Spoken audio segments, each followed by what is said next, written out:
Hello, this is Don Anders, and welcome to the Florida Retirement System podcast. And I'm joined here with Alex Dingman, our co-host and fictional firefighter for the past, 9-10 episodes? Yeah, I mean, we've gone all the way from the beginning to 25 years, and, I know this is fictitious, but I'm feeling cool, man. You look great. I was going to say, being a firefighter, I think it's really done wonders for me. I'm going to have to rethink my whole life path. Exactly. I don't know. You're pretty good at radio. I need you to keep doing the podcast for me. Oh, that's good. All right. So we talked about the 4 pension options. Yep. What did you think? I thought it was great. I had decided to go with that pension plan. I didn't even know there were 4 options. Now I have a better understanding of which option I might pick. But let's act like I decided, you know what, I don't want to go with the pension. We talked about that investment plan at that very first episode. Can we dive a little bit deeper into that? Yeah. And even if you chose the pension option, we talked about second election, right? So a lot of people automatically have the pension option. And let's say you go, okay, well, let's consider switching over the investment plan. Great. We can go over that. Now, it's not for everybody. The investment plan is basically a buyout. And what they do is they take a look at how much they owe you, mixed with life expectancy, and that's what they'll give you. So there's some people that are in their 60s, late 60s, that the investment plan amount actually stays the same or could even go down every year that they work. Mm-hmm. So, but if you're younger and you're considering retirement, the investment plan can be a very viable option for you. Okay, and so I think what we talked about before, you're making that decision up front. Like you said, you can make, a change once after that. But if you're thinking you're going to be there for 30 years, pension plan, probably a good option, right? Maybe. So there's some other factors that go into it too, right? Okay. So the pension plan's a good option if you just want a steady stream of income. Okay. Some people, they want a steady stream of income, but they want to be able to get access to the money in case of emergency. More flexibility. Right. So let's say you retire and an emergency comes up. You can't go to the pension plan and say, hey, give me $50,000 for this emergency and decrease my payments. Yeah. If you had your own money, you could do that. Let's say you had $500,000 and you needed to take out $50,000 for emergency. You could just adjust your income by 10% because it's only 10% that you're taking out. So it gives you that flexibility. It also allows you to leave your pension money because let's say you work for 30 years and you retire and you choose option 1 and you pass away. That money that you've accrued into that plan for 30 years, who's the beneficiary on that? Was it going to be my kids? Option number 1 for pension is no one. No one. Okay. Well, actually, technically, it's someone.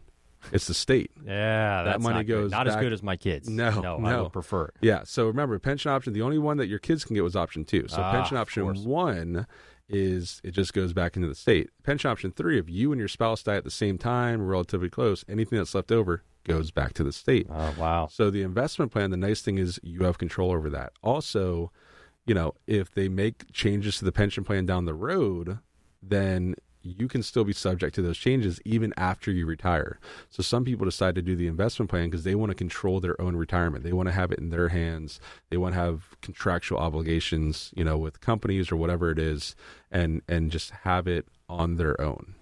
And again, from your vantage point, when you're talking with somebody and they're making this decision, investment plan, pension plan, it is a specific to that person. You're not necessarily going to say, oh, it's always going to be this. You really have to know more, and it's every really single person is different. Yep. So I'll run 4 appointments in a day, and if they're all before, talking about making pension options, usually every single one of them picks a different option. Mm-hmm.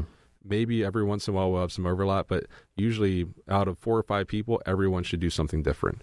And so that's why cookie cutter is not good. Now, we talk about what you gain from the investment plan, which is obvious. You get that lump sum money.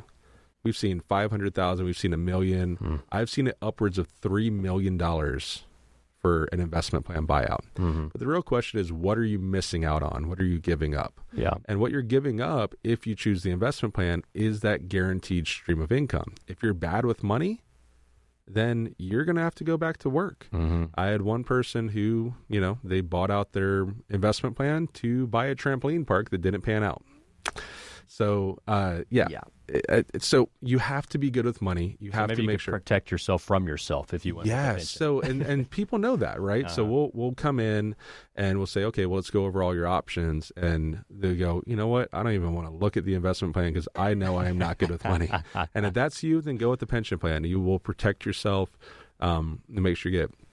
The other thing that you're giving up is a lot of you have a cost of living adjustment, a COLA. Mm-hmm. Now that started decreasing in 2011. And if you're hired after 2011, you don't have one.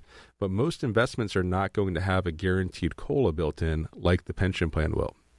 And I think that's actually probably the biggest or one of the biggest benefits that you have with the FRS pension plan is that COLA. Because you might be retired for 25, 30 years and your pension will end up doubling depending on what your COLA is.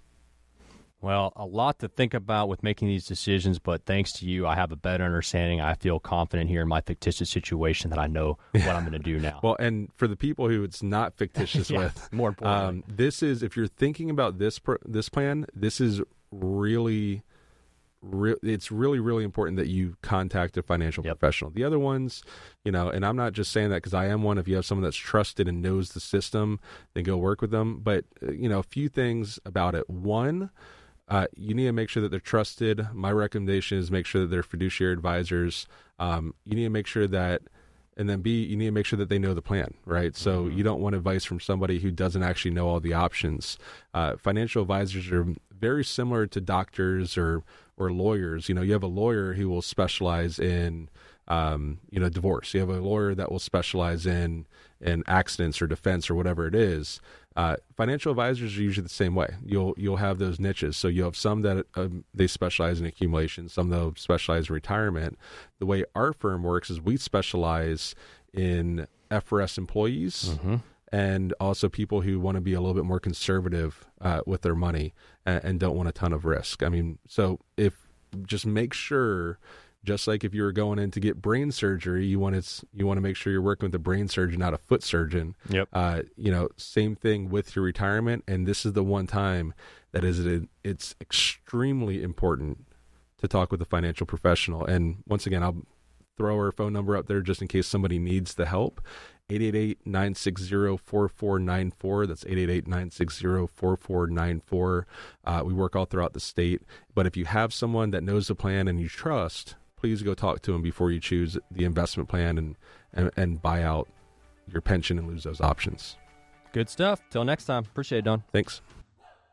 The purpose of this podcast is for educational purposes only.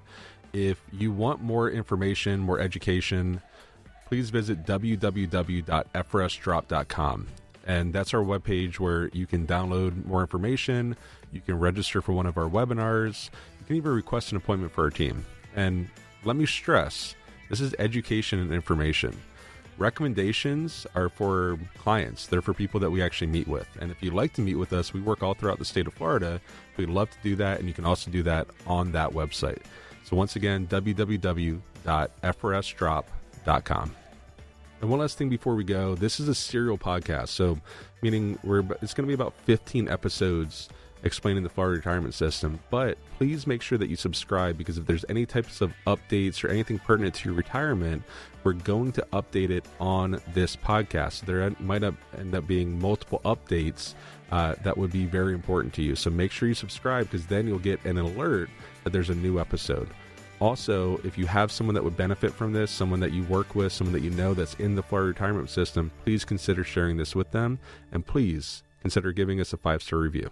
Don Anders is an investment advisor representative and insurance professional, helping individuals create financial strategies using a variety of investment and insurance products to custom suit their needs and objectives. Insurance and annuity product guarantees are backed by the financial strength and claims-paying ability of the issuing insurance company. We are not affiliated with the U.S. government or any governmental agencies. Securities and advisory services offered through Madison Avenue Securities, LLC, member FINRA SIPC, and a registered investment advisor. Madison Avenue Securities and Don Anders are not affiliated companies.